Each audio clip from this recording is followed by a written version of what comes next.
ქართული გამომცემლები რომ სიძულწის ეტალონები არიან, ამაზე ორი აზრი არ არსებობს. მითხარი ვინ არის შენი გამომცემელი და გეტყვი ხარ თუ არა მშიერი. საქართველოში ყველა შემთხვევაში მშიერი ხარ, სულ ერთია ვინ ბეჭდავს შენ წიგნს, მაგრამ ჩვენს ავტორებს ერთი უპირატესობა აქვს, მათ შეუძლიათ ოფისში მომზადებული ლოგო მიუთხრა. მიუხედავად იმისა, რომ ჭეშმარიტი მწერალი არ უნდა აკუებდეს კუკურის ავტორებს ესეც ეპატიებათ. ამ მხრივ რამოდენიმე ავტორი შემაშფოთებელი თანხმდებითაც გამოირჩევა.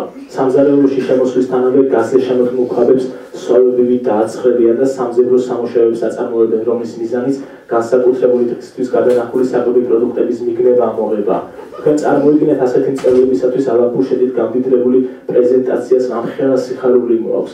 ფაქტობრივად ჩვენ მწერლებს თავი ერთმანეთის პრეზენტაციებით გავწლიდან წლამდე და იმეც არ კარგავენ, რომ მომავალი წიგნით მაინც გახდებიან ბესტსელერის ავტორები.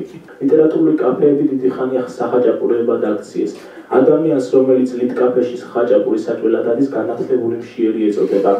ლიტკაფეში დაგემოვნებული ხაჭაპური არათუ ხორცილად სულიერადაც კვებავს და არა მხოლოდ ხაჭაპური.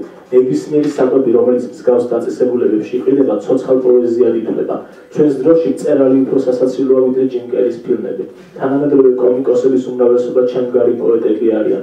თავის გადასარჩენად ლიტერატურისა და საკვების სინთეზია საჭირო, ვინც უკეთეს ფორმას მოიფიქრებს, დროსაც უფრო მეტად გაუძლებს, თუმცა დროს ვეღარ გაუძლო. კლასიკური ლიტერატურის ახალი გამოცემა ყველაზე უკეთ უწყობს ხელს კლასიკის გარდაცვალებას. ასეთ ვითარებაში კი კარგ მწერალს არაფერი დარჩენია გარდა ერთისა, იჯდეს და წეროს იმაზე თუ როგორ მოკვდა ლიტერატურა. მე რომ მწერალი ვიყო ამ გვამის გამპარტიო ცნობილი ვიქნებოდი. როდესაც ცნობილი მწერალი კვდება, ეს ძალიან კარგია. პირველ რიგში ქვეყნისთვის, შემდეგ კი გამომცემლობის ბიუჯეტისთვის. ადამიანები, რომლებიც სიცოცხლეში გაგინებდნენ სიკვდილის შემდეგ შენზე უამრავ ისტორიას გაიხსენებენ, უფრო ხშირად კი შეთხზავენ. შენზე ისაუბრებს სანათესაო, ისინიც კი ვისაც შენს დანახვაზე ალერგია ჰქონდა. ერთი ადამიანის სიკვდილით დროებით მაინც აღმოიფრება სისხლი და შური. სტუმრები სამგლოვიო ბუკეტებით ხელში გესტუმრებიან, მათ ექნებათ მოწვევის სახეები და სხვადასხვა დაავადებები, რომელთა შესახებაც გვიან გაიგებენ და ისინიც მოკვდებიან. თუმცა შენი სიკვდილი უფრო უკეთესი იქნება, ვინაიდან შენ მწერალი ხარ, ისინი კი უბრალო მოკვდავები. რით განსხვავდება ჩვეულებრივი მწერალი ჩვეულებრივი მოკვდავისგან?